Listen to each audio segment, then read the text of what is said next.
What's up, YouTube? I thought I would talk about where I think the meta is going because I think people, you know, you see it all the time. People go on Twitter, people go on Reddit or whatever, and they're like, damn, dude, people, you know, this game's been out for 20 years and it's still evolving all the time. And then you got the naysayers. They come on to say, bro, you know, that shit's played out. You gotta stop, you know, stop hamming it up and saying, oh man, you know, the game is still evolving, this, that, and the other. But I think it really is. I think it really is. And I thought I would list some of the three biggest evolutions to the defensive meta in Super Smash Bros. Melee, along with two big ones that I think happened recently and what I think the next one is going to be. Now, if you watch my stream, you've heard me ramble about the third one at length already. I think it's a really strong option that even many top players today are not doing.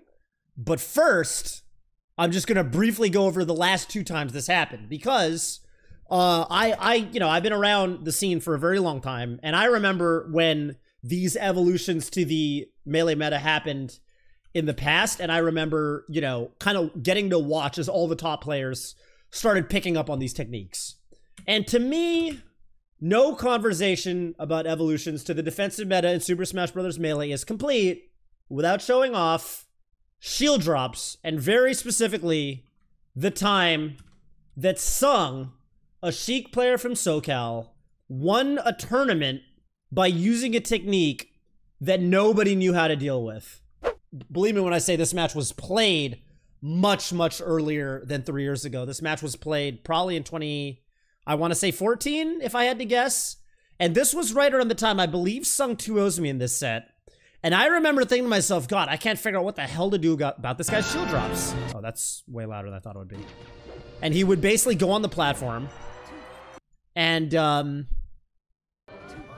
he used a lot of shield dropping. As you can see here, I've started looking for, like, short up errors to contest it. But I remember he sauced me game one, and I had no idea how the hell to deal with shield dropping.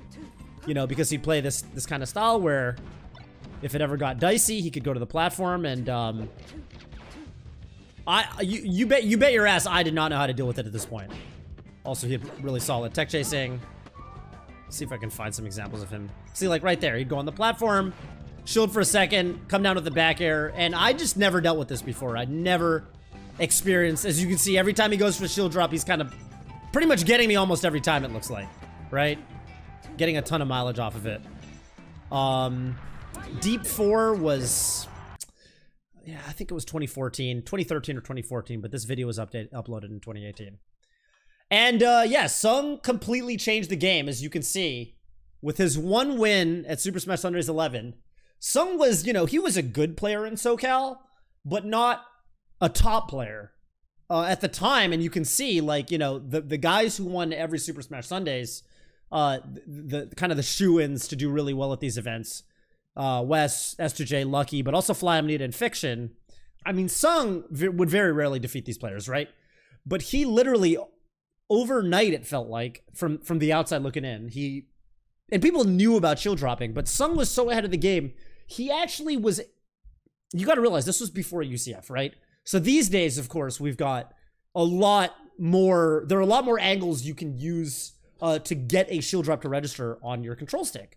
But before UCF, you would have a very specific, you know, you would have to have basically a notched controller, or you would have to have gotten very lucky with your controller to be able to shield drop using the notch method, which is called the axe method of shield dropping. And Sung actually was so ahead of his time, he would notch his controller with tape. He actually would put tape in his control stick. What do you call it? Well, the stick, basically, around the stick, such that he would actually be able to hit shield drops with tape on his controller, the grooves, yes. And overnight, he won that tournament. I mean, you know, I don't need to explain to the average, you know, Smash player now why shield dropping was such a big deal. But, you know, just to demonstrate here, I'll open up, I'll just show you guys what we used to do, okay? What we used to do was, if you were on the platform, I'll just go into, like, training mode. If you were on the platform, what we basically all did was, if you're shielding here and you need to get down, we would go like this. So you'd wave dash out a shield. Imagine a Marth is, like, up tilting you from below or something, you know? So you'd either wave dash out a shield and go off the platform that way. Maybe you come out with the back air or something. You're feeling spicy. or you just short op through the platform. This is still pretty good sometimes. Or you just had to respect it and get the hell out of there. Go to the top platform or something.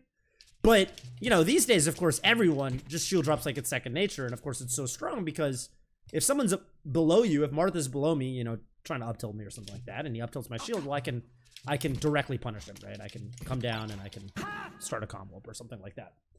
Or even if you hit someone's shield, you know, imagine this Kirby's shielding and I hit him like this, you know, he could go boom and counterattack me, right? On the way down. He's shielded my attack and he's ready to counterattack. And overnight, I would say that like Sung was putting shield drop on the forefront of people's minds. Like he was looking pretty good, you know, but it was when he won that SSS, I remember everybody. I remember I went to a Santa Cruz Smash Fest and SFAT, Pew Pew, and Shroomed were there.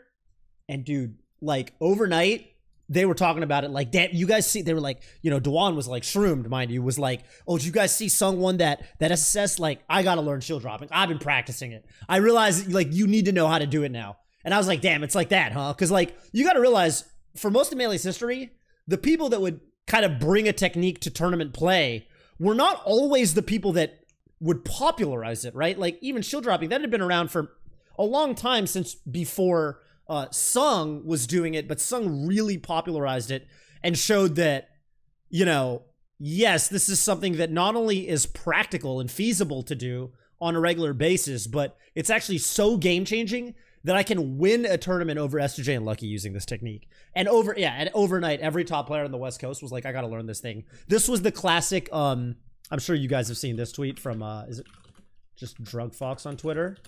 Fox Infinite becomes standard in 2019. This was tweeted in 2016, mind you.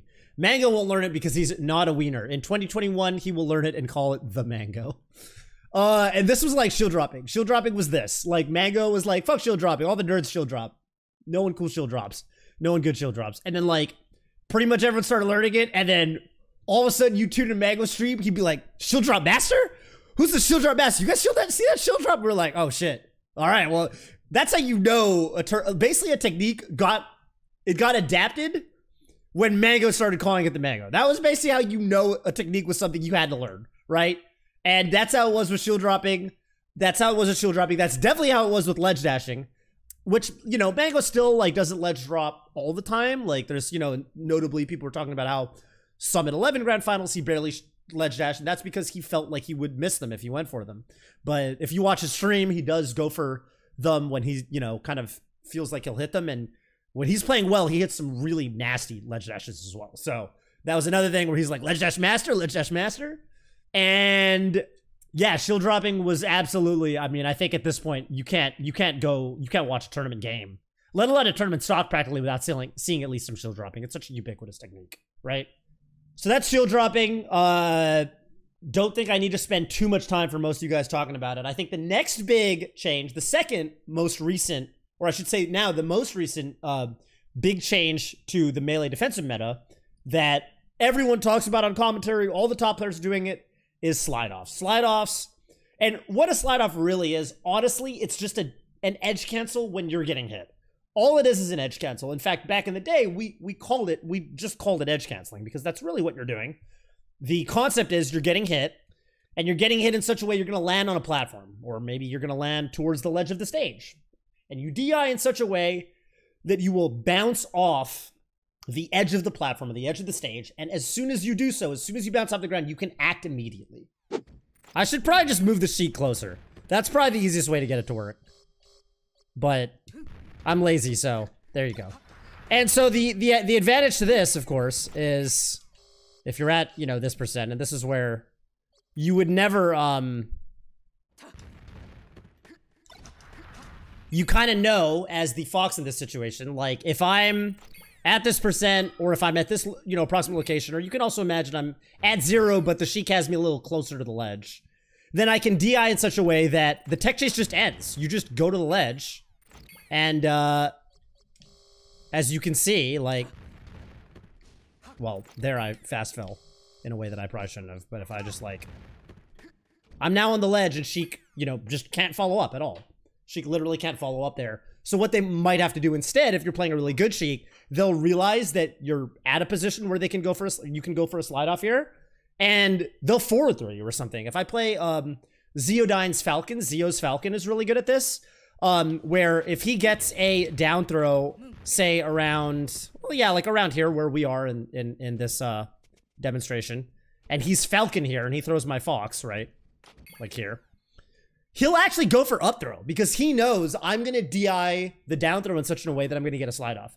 And he'll up throw me, which will send me such that I don't actually get the slide off I'm looking for, because down throw and up throw have, you know, different trajectories.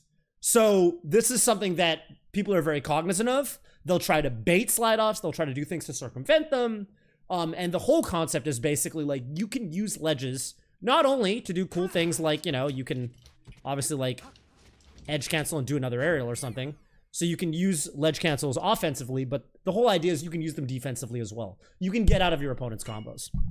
And I would say that everybody is just doing this all the time now. Like it's really, really ubiquitous. It's really ubiquitous, and it's actually kind of bonkers. It's bizarre because if you watch old melee footage from like, you know, maybe more than 8 years ago, let's say 9 years ago, people will get knocked onto platforms in such a way where you're like, oh, easy slide off. They're not going to be able to follow up off of this. And they'll tech on the platform, they'll tech roll in such a way that lets their opponent go for a follow-up. And it's kind of, you know, this is kind of another example of like old school logic. The old logic was, you know, you always want to go for a tech because teching makes it, you know, with teching, you're invincible for a little window. It's harder to hit you. But then people realized the longer that they, you know, studied the game and played the game, they realized it's not always good to go for a tech roll. Sometimes you want to not tech and go for a slide off, or you can tech in place and slide off too, but still, that's the idea is you're basically not going to tech on the platform, and you're going to get a, you know, you're going to get back to neutral, or you're going to get back to a situation where they pretty much, their combo just has to end. That makes sense to you guys? You think V canceling will eventually start being more widely used? You know, I actually think I V cancel. I was trying to survive like a Fox backer at 160 today, and I noticed that I tried to smash the eye, and I also think I pressed the L button, and I was like, did I just like instinctively V cancel? I think people might literally be V canceling, but like we'll never know. It's so minute, like how much it affects your trajectory in the air. You don't know if someone's really V canceling or not, right? What up, Fiction? I'm doing a talk on certain techniques that I think change the meta over time. This is for YouTube, and I'm about to go into the most recent kind of advancement in, I guess, the defensive meta that some top players have started to do, but honestly not all of them, or not many of them. I know a lot of top players that swear this is, you know, the next big thing, and I know a lot of top players that don't use this at all, and I know some players who want to get around to learning it or want to get around to implementing it in a lot of matchups, but just haven't gotten around to it yet. If you've watched the stream before, you've seen me ramble about this at length. I think it is a super duper strong technique in a, you know, a lot of situations that makes your opponents have to, you know, it's kind of like with slide offs where you know, in the past it adds an element of counterplay to situations where in the past either that counterplay wasn't there or it was more difficult. So a classic example that I show on my stream all the goddamn time. I love this example because it's in a top level. It's in a match that features top level players, or at least very high level players.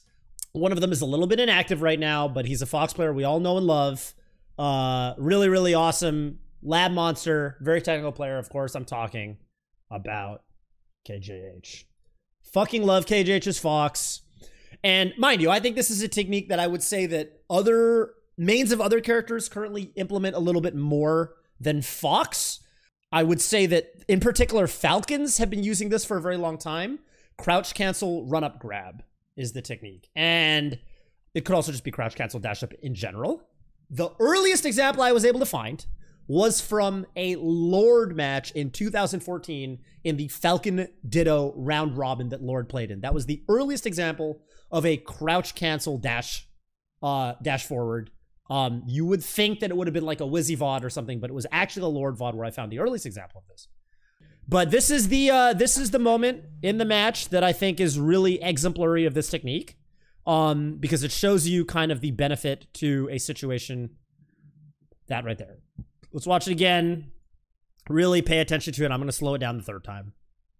So he's got Pew Pew off stage, but rolls a little early. Pew Pew gets back to the ledge. They're playing a little bit neutral.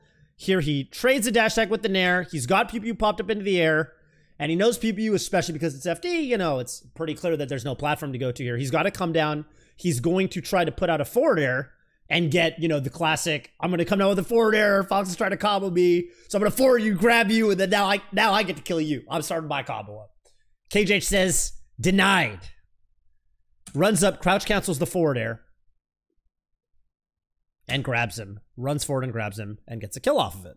Could have even gone probably for a crouch dash up smash here.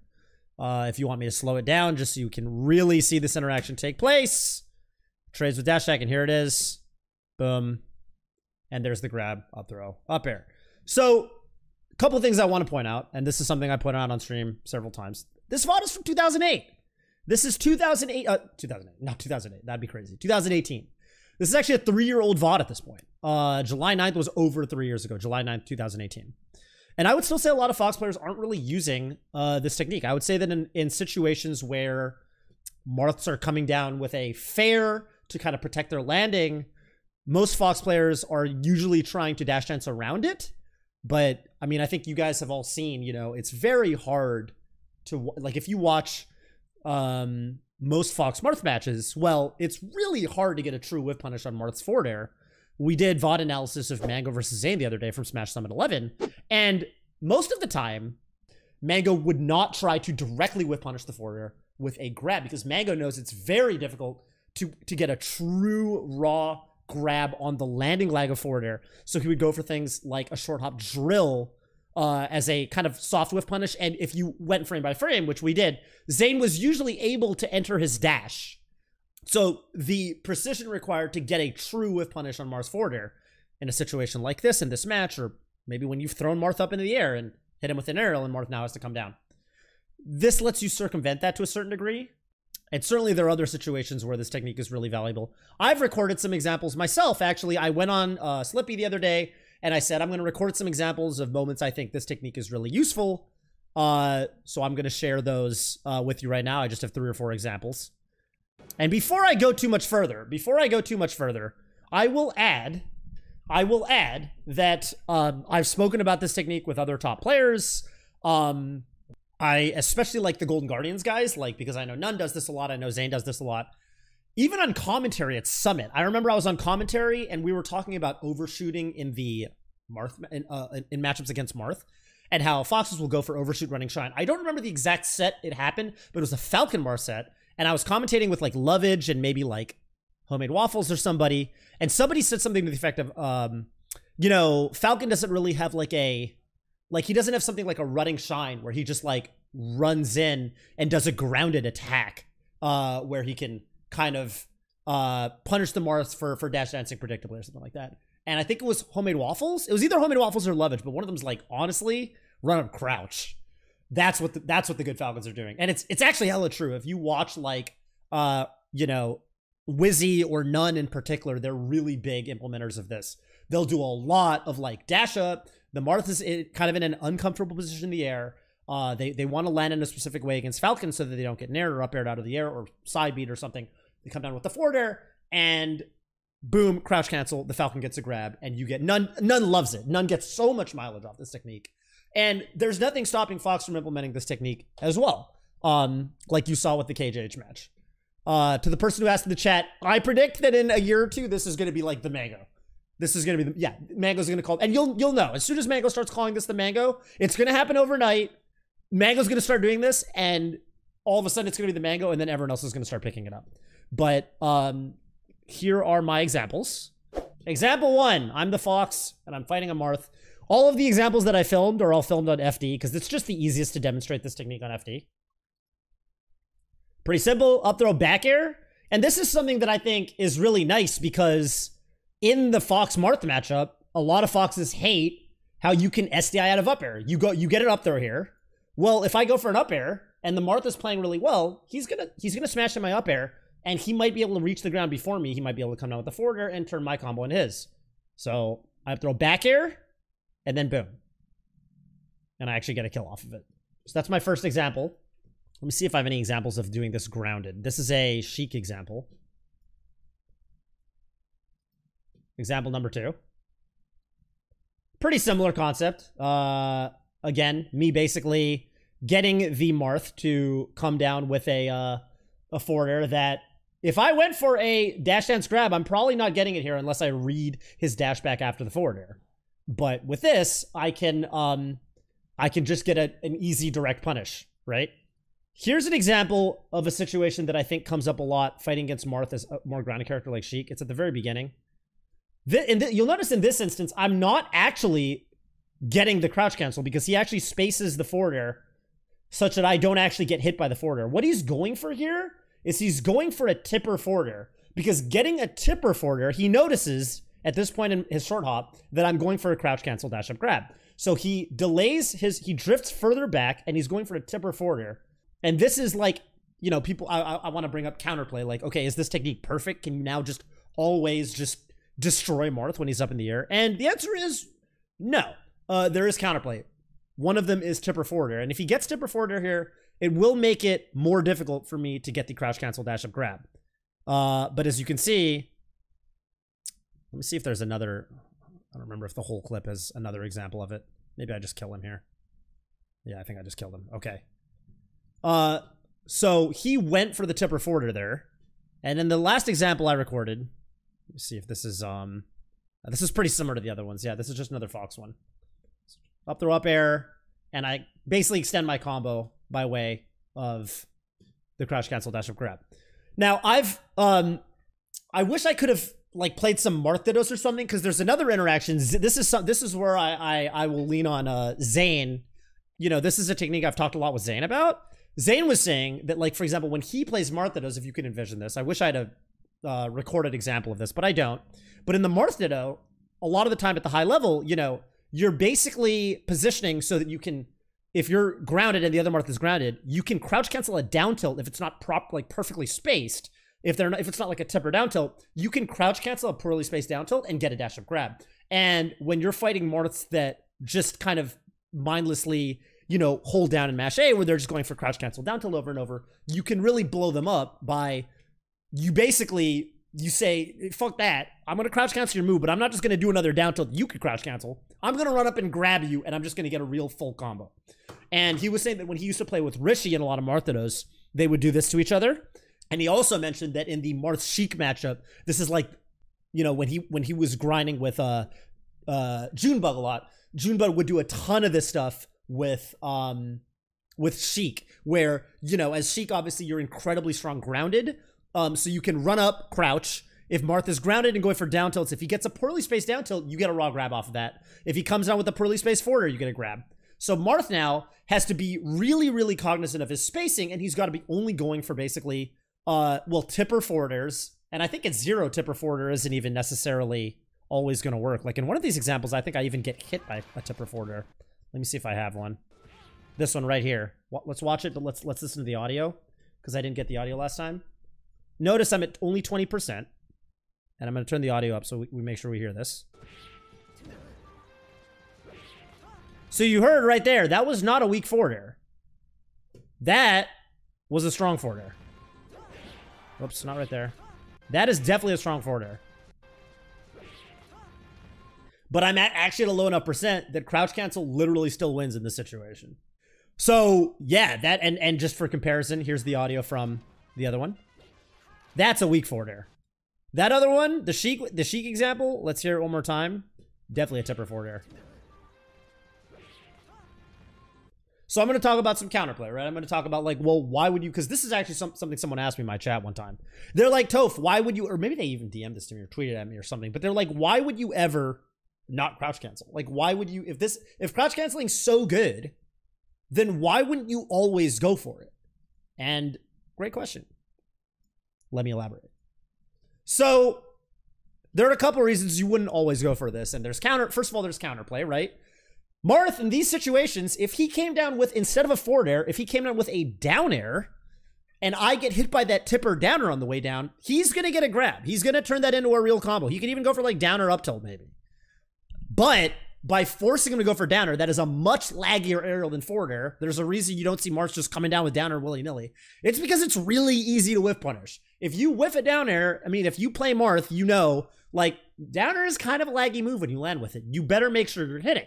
So as soon as you've got them thinking about this, you can kind of see how they're posturing in the air. They also need to do down air pretty late usually, or they need to do it like, they need to space it a certain way. So this basically opens up a level to where like they can't just come down with forward air dash back every single time. But there is counterplay, right? There is counterplay. And you'll notice, by the way, a lot of these examples I showed were on Marth, but I think this is a strong technique in many matchups. Marth is just a really good example because, well, what is one attribute that all of Marth's aerials have? They're all single hit moves, except for Nair, which is 2 hits, but you know, it's not a multi-hit like Fox's down air. Fox's down air will just break your crouch cancel. Falco's down air, too strong of a downward move, it'll break your you can't really crouch cancel Falco's down air and expect to get a run up grab. Now, at 0, you actually can true crouch cancel Falco's down air, but in general, you're not going to go for this as like a common option against Falco, especially because he could also come down with a laser, etc., etc. Other reasons you don't always go for this, of course. Well, you take damage. Not only do you take damage, but you need to be at a certain percent to even go for this. If you're at a high enough percent, I mean, you'll just get knocked down. You'll get knocked down or you'll get knocked away. This technique is really strong and neutral, but if you're over 100 or whatever the percent is, obviously it's going to depend if you're getting hit by the tipper forward air or a weaker forward air or, you know, whatever move you're trying to crouch cancel and dash up. If you're at a high enough percent, it just doesn't work. So you'll need a new game plan. And that's obviously really, really big. You do need to know, and you kind of get a feel for like, okay, what percent can I crouch cancel different moves on based on what percent I'm at? But, you know, you can use this against like Jigglypuff's back air. If Jigglypuff is landing with a back air, you can actually crouch it and run up and grab or even up smash if you're Fox. If you know that they're kind of landing with it, it is kind of a tough reaction, but also, how does this differ? And this is something that is a little bit subtle, but let me open up Melee again to show you guys what I'm talking about here. Okay, and then let's do like playback, loop input playback. So now Marth is going to do these forward airs and tilt all the time, right? Forward airs in place, sorry. So, what is the difference between crouch cancel dash up grab and just what you see people go for a lot, which is crouch cancel shield grab? You see a lot of people go for this option. This is a very common option. You see that? Crouch cancel shield grab? The idea is, when you crouch cancel, if you just press Z, watch what happens here. I'm going to turn my inputs on. I'm going to give you guys the whole breakdown. So, if I just press Z, you'll notice I don't get a grab. I get a down tilt. See that? Okay, well that's because I'm holding down. If I hold down and press Z, I get a down tilt. So I'll just let go of down. I get a jab. You see that? Look at my inputs. I press Z, I get a jab. So, this is an example. This is another example of the thing we talked about yesterday. A lot of techniques in Melee are used to circumvent rules about game states you can go to from other game states. You can't go from this crouch into a grab directly. You go into a jab if you hit Z there.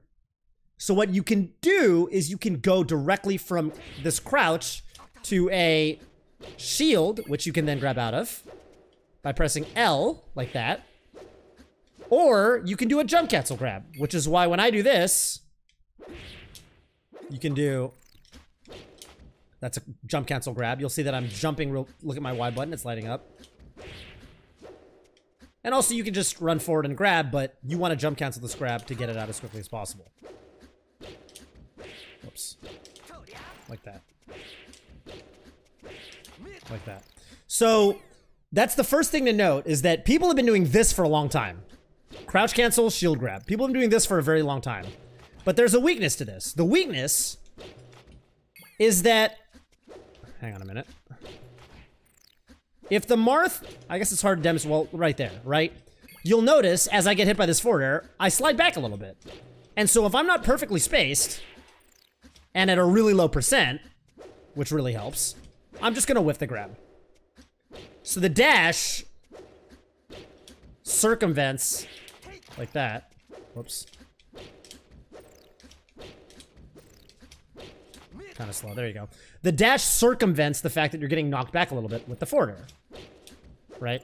There I even ran past him, but... Like that. So, you're counteracting the fact that you're sliding off, you're sliding back a little bit from crouch canceling a move in the first place. And this is like, regardless of what percent you're at, you're going to slide back a little bit, but you're definitely going to slide back a lot more at higher percents. If I put my player percent to, I don't know, 50 something, look how far back I'm sliding now, right? So I'm definitely not going to be able to crouch cancel shield grab in place. The benefit to crouch cancel shield grab, and this is why people have been doing this particular thing for so long, is you can mash it. Look at my inputs. I'm literally mashing the A button. You see that? You see I'm pressing A over and over to get this crouch cancel shield grab? That's why people have been doing this technique for so long. The thing about crouch cancel dash is you actually have to time it. You can't just mash crouch cancel dash up grab. You need to actually time your, with getting hit, you know, you're getting hit, and you're actually timing a dash after it, which is why you can mess it up sometimes. As you see, sometimes I'm actually like trying to do it, and I'm getting a walk instead of a dash. So you can actually mess it up by getting walk instead of dash. Right there, right here, I'm walking every time. So that was like unsuccessful and then successful. Successful, right? So it's just a harder input than holding L and mashing A. Holding L and down, I should say, and mashing A. And that's why I think for a long time people weren't using this technique. You actually have to, and it's also, you know, it's an apt comparison to say how Peaches do crouch cancel down smash. They'll literally hold down, imagine I'm Peach, and you can see my input, they'll literally just mash down to the C stick. This is a crouch cancel option where you have to time it. You have to time it, and you have to hit a pretty precise input, right, to get that. Yeah, that time I got back throw, but you get the idea. So that means that you need to know, or not know, you need to react to exactly the moment the enemy hits you. And that's why I think for a lot of people, this isn't nearly as intuitive to implement as something like, you know, crouch cancel down tilt, or crouch cancel down smash with Peach, or crouch cancel shield grab, which can work, you know, depending on spacing and percent, but unfortunately, you know, doesn't have the property that this technique does, where you're actually counteracting how much you've slid back by dashing forward. And as you can see, this is grab, but I can also go for up smash, right? Like that. You know, you could do, I think those are probably the two best options is Fox. Somewhat known fact, by the way, people should know this. Fox's up smash actually comes out in 7 frames, which is as fast as a grab is. So pretty much any time you can get a true, like, grab punish on something, you could have also up smashed it. Just very kind of important fact for people that want to, you know, find up smashes in tricky spots. So you could do crouch cancel dash up smash if you get a true grab. Very useful. Can Marth grab come out faster than the CC dash grab? What do you mean? Like, can Marth do like forward air grab here? We can try. We can see if see, I can get him. I just have to time it well. That time I didn't time it well. Whoopsies. And mind you, at tipper spacing, I'm not even sure if I can get him. Maybe. It's hard to get that exact spacing. I feel like that happened one time though. Even there, even at tipper spacing, you see how I actually got it? You see that? I was at tipper forward air spacing. That was the fucking edge of forward air and I got the grab. So yeah, this is fucking like a really strong option. The other advantage to this technique, which is something that I'm reminding myself of right now, is that, you know, let's contrast this to shield grabbing, right? Let's say I want to shield grab his aerial or something, or shield grab his aerial, yeah. Right? So a couple bad things can happen. One, as you saw, if I'm not at exactly spaced, there's no way I'm going to be able to shield grab him here. If I'm here, or if I, hang on a minute. I'm trying to. See, that can happen. You tried to shield, but you got ADT, so you got your light shield instead of your normal shield, or I'm trying to show off, you could power shield it by accident, and then you get pushed back too far, but that's kind of a tight timing. I'm doing it way too late. Like there, right? I was pushed so much further back from getting that power shield. And there, if I go for a shield grab, I'm actually, see that? See what just happened? I went for a shield grab, and oh, I shielded the move too late and got a power shield, and power shield is, you know, enough pushback that I can't grab Marth here. Not to mention if I even just did a spacing like this. Oh, that actually worked. Wow, I'm actually surprised that one worked. I think this one worked because I'm grabbing his grab. There you go. You can see that It's spacing dependent. Also, it's direction dependent. If I'm facing this way, of course I can't shield grab him. I'm facing the wrong way. Well, watch what happens if I'm facing the wrong way and I crouch. It turns you around. See?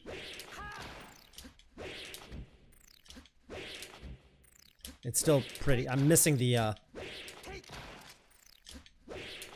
This is really good, by the way, on, here. Let me just do it 1 or 2 more times to demonstrate. There's the clean dash. It's hard to get the, there we go. That's what it should look like. That's what it should look like. Making sure I get the dash this time. Let me go to Combo Lab to show you guys how this is really useful when you're like, for example, this one happens to me all the goddamn time. So if I set this CPU Fox to do no DI and just not gonna deal with DI right now.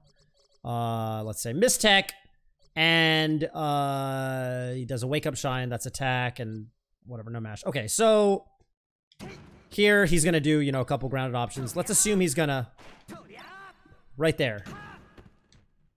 So like in a situation, and this happens in real matches sometimes. Sometimes you know, you get a knockdown on an opponent. Maybe they're at like 20 or they're at some percent where you get a knockdown. You hit them over there and then you like dash over to try to tech chase them, but you've dashed a little too far, so you're past them. So what you can do, if you can imagine it, you're facing the wrong way, right? So if he get up attacks me, you'll notice that by getting hit, I turn around to face him. So if you run past somebody when you're tech chasing them, I'm here or something. I need him to get up attack, and it's random. You see that? By being past him, he doesn't get up attack very often, does he? In theory, it's 1 in 4. I don't know why I'm pausing every time. I shouldn't be doing that. That time I didn't go past him. Dude, do get up attack more. Come on, man. I'm trying to show something off. There you go. You see how I accidentally put myself past him, accidentally, in a real match. You can crouch cancel the move, and it'll turn you around, and you actually get a punish, just like that. If you just go for shield grab here, by the time you're past him, it's too late.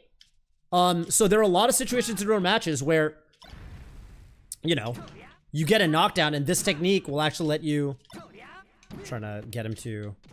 Like that. There are a lot of situations in real matches where this technique will let you kind of follow up a tech chase in a scrappy situation where you found yourself facing the wrong way. So you're going to tank their move, it's going to turn you around, and then you're going to be able to follow up. In a situation where you shielded, you're just not going to get anything because you're facing the wrong way, you're locked into that. You can go for something crazy like maybe an aerial out of shield, but by that point, he's probably not vulnerable anymore. So this is like, you know, a situation, and this is why, of course, you see guys like Wizzy. I mean, they're literally just always, whoops, they're always crouching over their opponent, and they're just gonna like, I guess I should show it with the grab, right? It's actually really hard on the computer because the computer shines first frame, right? You know, stuff like that. And it's really, really, really nice to be able to do this because get up attacks. Ooh, look at how big my dead zone is. You guys seeing that? I just set my controller down. My X is going from 0 to 375. Jeez. Got a big old dead zone. Anyway. So yeah, it's really, and yeah, crouch is also fucking menacing.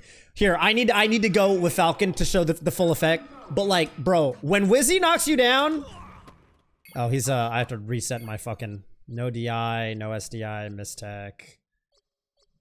Invincible's fine. When Wizzy does this shit, and he just crouches over you, can you hold still a moment so I can show the crouch?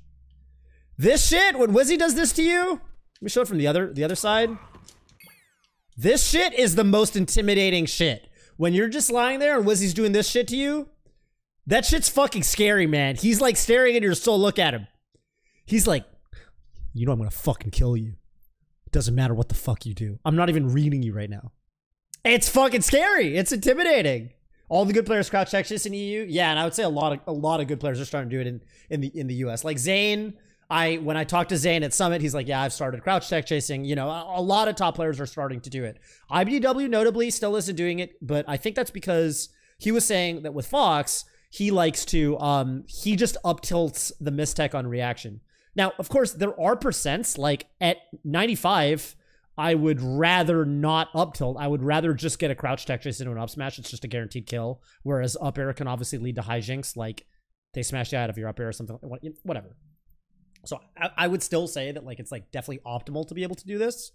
And then, you know, the question is like, why do I have to crouch? Why can't I just shield the get up attack? Well, did you know some get up attacks in this game are really fucking fast? It's not a character independent trait. Ice climbers, if they're knocked down a certain way, each character has 2 get-up attacks. Are they lying on their front or are they lying on their back? Ice climbers get-up attack if they're lying on one of those. I don't remember if they're on their back or their front.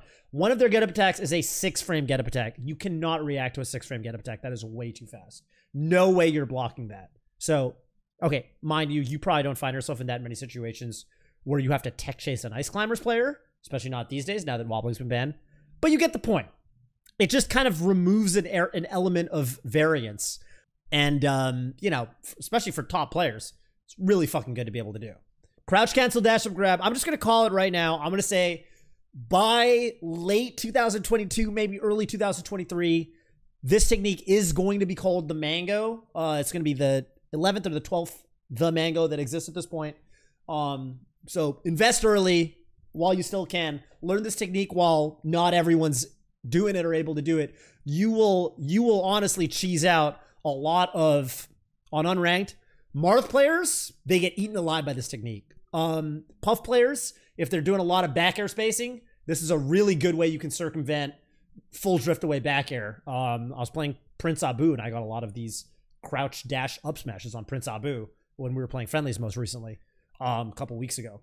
Let's see, who else is it really good on? Fox, it's really good on, let's say, a situation where you got a Fox shielding on a platform or something. You think they're going to go for a falling back air. You can crouch cancel that back air, run up and punish them. You just got to know that they're not going for something like a falling shine or a down air, because obviously you can't crouch cancel down air. And yeah, just a lot of panic options in general that people throw out, like aerials, like, oh, I need to come down with some like back air or something like that. I'd say that there are a lot of good, yeah, full Obnair Fox, that'd be a good example. If you're at 0, you're definitely going to get Sakurai angled.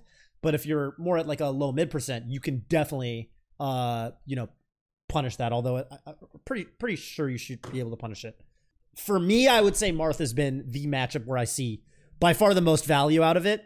I mean, I showed you guys those examples. I mean, I recorded those examples of me doing that to Marth players like over the course of maybe half an hour, maybe 20 minutes. Like you get so many opportunities to extend your combos against Marth players when they come out that forward, and it really does change between their down tilt and between their forward air. It really does change how they have to pay attention in certain scenarios where they used to be able to just autopilot. And again, I'm not saying that it's foolproof. I'm not saying there's no counterplay. I'm not saying that this is the thing you need to do or you're never going to beat Marths. Because obviously sometimes you're going to be at over 100% and you're not going to be able to go for this. You're just too high of a percent. But it is really nice to be able to do. I think it's really, really strong. I think it's pretty obviously pretty strong. I think it's not hard to see why I think this is a technique that a lot of top players are, if they're not already doing it, they're going to start doing it. Anyway, that's the talk. Anyone have any questions? I know you guys got questions. I know some of you motherfuckers have questions. Go practice this today. Practice this. Link me some clips. If you're watching this on YouTube or if you're watching us on Twitch right now, get some nasty CC dash up grabs and tweet the clips at me. Use Slippy recordings. Just tweet the clips at me. Tag me on Twitter, Toph_BBQ. Maybe I'll show some of them off on stream sometime. You know what I'm saying? Because once you start looking for opportunities to use this technique, it is everywhere. It is really, really strong. Really forces your opponent to think differently. And I still think, you know, in a similar manner to how when Sung first won SSS, I think the counterplay is still very underdeveloped. Because I knew what he was doing at SSS. I was like, well, he's going on a platform and he's baiting me to hit him and he's shield dropping. But I didn't know what the counterplay was. I was very inexperienced dealing with shield dropping at the time. And so he ran over me because I had to do so much thinking on the fly. And I kind of was in my own head. I was like, how do I deal with this? I was trying to think of solutions mid-tournament set, right? If you implement this technique today, I think people are pretty new to having to deal with it at all because so few people are doing it. If you're not playing against people like Nunn or Wizzy or Spark or KJH, you probably aren't dealing with this in neutral very often, or Junebug, right?